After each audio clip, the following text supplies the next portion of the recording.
As we head into the holiday season, many of us will be getting together with our extended families and maybe even spending a few days together under the same room. But this can be challenging. So here to answer your questions about how to have a healthy relationship with your adult siblings is clinical psychologist Adisa Azubuike. Welcome back to the show. Good Welcome back.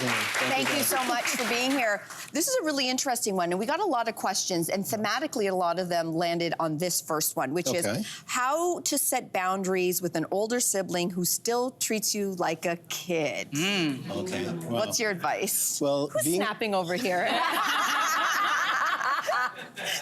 Being the youngest of 7, I know what's that like. Oh, wow. And yes, we have to reach out to our older siblings to assert ourselves and say, hey, even though we are the youngest, we can't change our sibling order.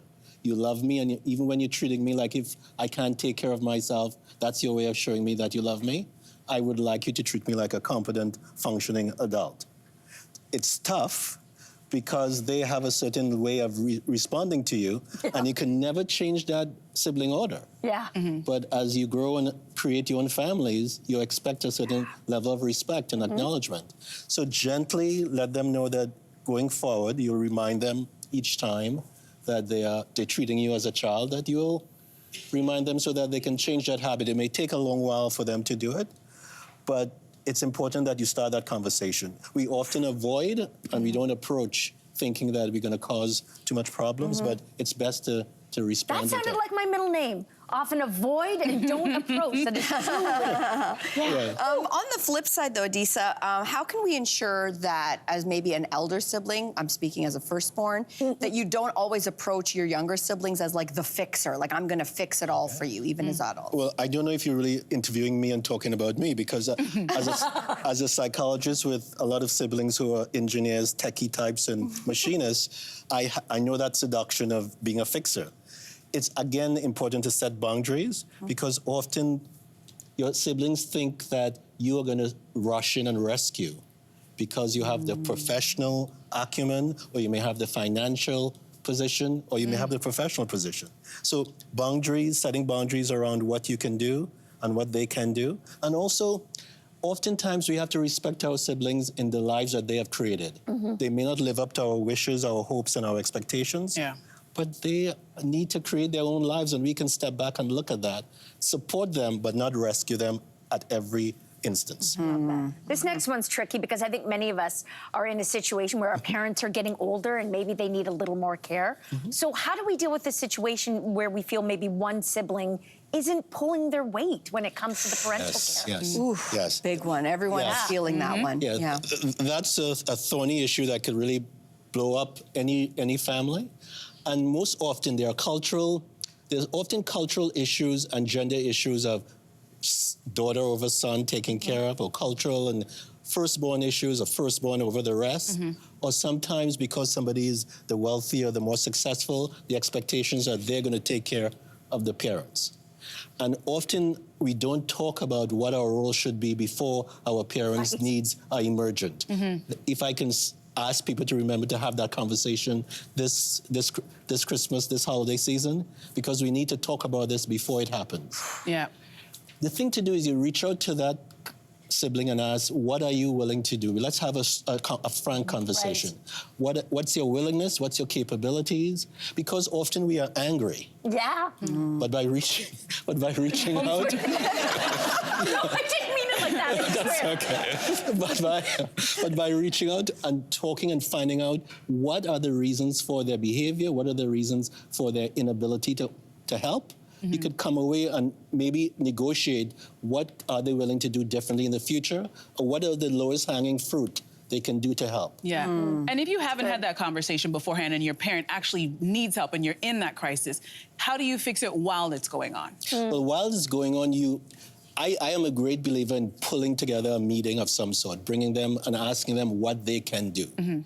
And what we don't realize is that each sibling has a different relationship with the parent. So what could be manifesting is that they weren't close to that parent and they may have some resentment. And that's why listening is very important. So you can give them a sense that I can acknowledge what's difficult for you. Mom or dad wasn't really that close to you, or they did me wrong, I could understand that. And let's see then what we can come up with. All right, so our next question, a lot of people will be able to identify with. Magali Onai wants to know how to make her relationship less one-sided, saying, why am I always the one who's reaching out? How do you deal with that? Now, I may sound like a broken record, but for the the thing that we have to realize, too, is that every sibling is born into a home differently. The firstborn comes into the home with 2 parents. The second-born with 2 parents plus a child. Yeah. The last-born, how many siblings you may have. And because of that, and even though we share the most DNA, even though it's the longest relationship, we have varying degrees of connection, of familiarity, of friendship. And so I may not be aware that you want to be close to me, or I'm not looking out for you as much. So you have to reach out and have that conversation, saying, do you realize I'm carrying the relationship? Is there a reason? Are you aware of it? And giving that sibling a chance to do something about it, because they may not be aware at all, or they may think you're busy with your life also. Okay. So again, approach, not avoid, conversations, and don't be hesitant to talk about what you're really feeling, using I statements. I love that. Using I statements. Using I statements. Okay. I feel, I'm hurt. This one's going to be a tricky one. What's your advice on how to have a good relationship with your sibling when you don't get along with their partner? Yes, that's... Or when your partner doesn't get along with your sibling? Okay.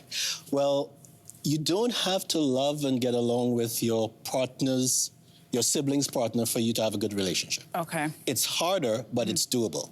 Okay. First, you have to check and make sure it's not envy or jealousy and other issues that's getting in between your dislike of your sibling's partner. Okay.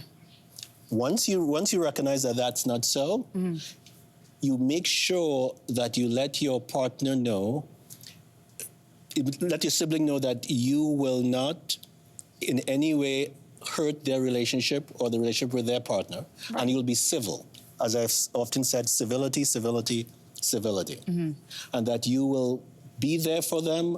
You may not be lovey-dovey, but you will be civil and be caring, and you'll also be very caring with the children too, with the nieces and nephews, because you don't want to carry that intergenerational The kids don't right. deserve concern. that. Yeah. That's right. If it's your partner, you make sure that your partner is civil with your sibling. Yeah, keep them in line. Keep them, and you have a deep talk about, this is what I hope you to do, and make sure that, yes, I'll give you the space. You don't have to go to every occasion that we have. You don't have to interact with every time with my brother or sister or whoever, but you can come and be civil and be caring and show your concern and your love to the next generation.